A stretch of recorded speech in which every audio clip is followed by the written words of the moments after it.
মুক্তিযোদ্ধাদের নাতিপুতিরাও পাবে না, তাহলে কি রাজাকারের নাতিপুতিরা পাবে? সেটা আমার প্রশ্ন, দেশবাসীর কাছে প্রশ্ন, যে রাজাকার নাতিপুতিরা সবকিছু পাবে, মুক্তিযোদ্ধারা পাবে না। আমার নানা কিন্তু একজন মুক্তিযোদ্ধা, আমি কিন্তু এই আন্দোলনে উপস্থিত, বুঝতে পারছেন বিষয়টা? তাহলে আমার কি ওখানে থাকা উচিত নয়? এই যে তারা পেনশনটা পাচ্ছে, তারা চিকিৎসা ব্যবস্থাতে সুযোগ সুবিধা পাচ্ছে, ওভারঅল তাদেরকে যে সুযোগ সুবিধা দেওয়া হচ্ছে, এর বাইরেও কি তার নাতিপুতিদের অধিকার দেওয়াটা তো যৌক্তিক?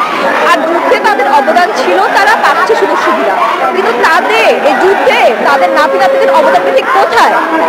আমার নানা একজন মুক্তিযোদ্ধা হওয়া সত্ত্বেও কিন্তু তিনি যুদ্ধের পরবর্তী সময়ে কোনো কাগজপত্র করেননি, কারণ তার কথা ছিল আমি দেশের স্বাধীনতার জন্য সাহায্য করেছি, আমি দেশের স্বাধীনতার জন্য লড়াই করেছি।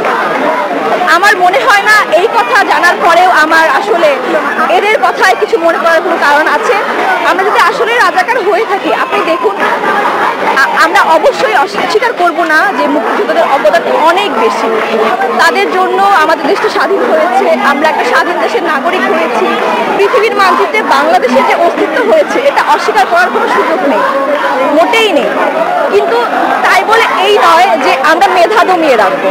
আমরা তো বলছি যে এই যে তারা পেনশনটা পাচ্ছে, তারা চিকিৎসা ব্যবস্থাতে সুযোগ সুবিধা পাচ্ছে, ওভারঅল তাদেরকে যে সুযোগ সুবিধা দেওয়া হচ্ছে, এর বাইরেও কি তার নাতিপুতিদের অধিকার দেওয়াটা তো যৌক্তিক? আর যুদ্ধে তাদের অবদান ছিল, তারা পাচ্ছে সুযোগ সুবিধা, কিন্তু তাদের এই যুদ্ধে তাদের নাতি নাতিদের অবদানটা ঠিক কোথায় কোথায়? সেটা তো আমার মানে আসে না মাথায় যে আসলে তাদের ভূমিকাটা কোথায়। তাদের সুযোগটা নিচ্ছে, তার বিনিময়ে কি পাচ্ছি আমরা? তাদেরকে সুযোগটা হচ্ছে এই যে নাতি নাতিরা যে পাচ্ছে, জেনারেশন ওয়াইজ যদি পেতে থাকে, একটা পর্যায়ে যে কিন্তু মেধার আর কোনো অবকাশ থাকবে না, মেধা বিকাশের কোনো সুযোগই থাকবে না। তো আমার মনে হয় এটা বন্ধ হওয়া উচিত, সন্তান সন্ততি অব্দি থাকা উচিত, নাতি নাতিদের অব্দি কখনোই পাওয়া উচিত না। পুলিশের যে একটি মামলা করা হয়েছে, আমি মনে করি এটা আমাদের আন্দোলনটাকে দমানোর জন্য করা হয়েছে। আমাদের দেশে বর্তমানে যেহেতু আপনারা সকলেই জানেন যে 56% কোটার একটা আদেশ করা হয়েছে, এটা সম্পূর্ণভাবে অযৌক্তিক, কারণ এটা কখনোই মানা সম্ভব নয় যে আসলে একটি দেশে যেখানে মেধা সর্বোচ্চ অধিকার রাখা উচিত দেশের উন্নতিতে, দেশের অগ্রগতিতে, সেখানে কিন্তু কোটার জন্য আমাদের মেধাবী যারা আছে তারা পিছিয়ে পড়ছে। আমরা কিন্তু এতটাও অকৃতজ্ঞ হয়ে যাইনি যে মুক্তিযোদ্ধাদের বিরুদ্ধে চলে যাব। আমাদের দাবি সব কোটা মিলে 5% করার, কারণ আপনি দেখুন যে আমার মনে হয় না প্রতিবন্ধী কোটা, তারপরে হচ্ছে যে মুক্তিযোদ্ধা যারা কোটা পাবে কিন্তু সন্তান সন্ততি নাতি নাতনি নয় অবশ্যই, এবং আদিবাসী কোটা যেটা আছে এই কোটাটা থাকা উচিত সব মিলিয়ে 5%। এর বেশি কোটা রাখা আসলে আমার যৌক্তিক মনে হয় না। আর যেই আমাদের দাবি চলছে এবং চলবে, আমাদেরকে কেউ দমাতে পারবে না, কারণ আমরা মনে করি মেধাকে দমানো যাবে না। আমরা বাংলাদেশে থাকি, আমরা স্বাধীন দেশে থাকি, আমরা স্বাধীন দেশের নাগরিক, এটা আমাদের অধিকার। আমাদের বাক স্বাধীনতা রয়েছে, আমাদের মত প্রকাশের স্বাধীনতা রয়েছে, সেখানে কেন আমাদের মেধা স্বাধীনতা থাকবে না? এটা আমার সবথেকে বড় প্রশ্ন। আমরা ছাত্র সমাজ, আমরা ছাত্র, আমরা শিক্ষার্থী, আমরা সাধারণ শিক্ষার্থী, আমরা আমাদের অধিকারে লড়াই করছি।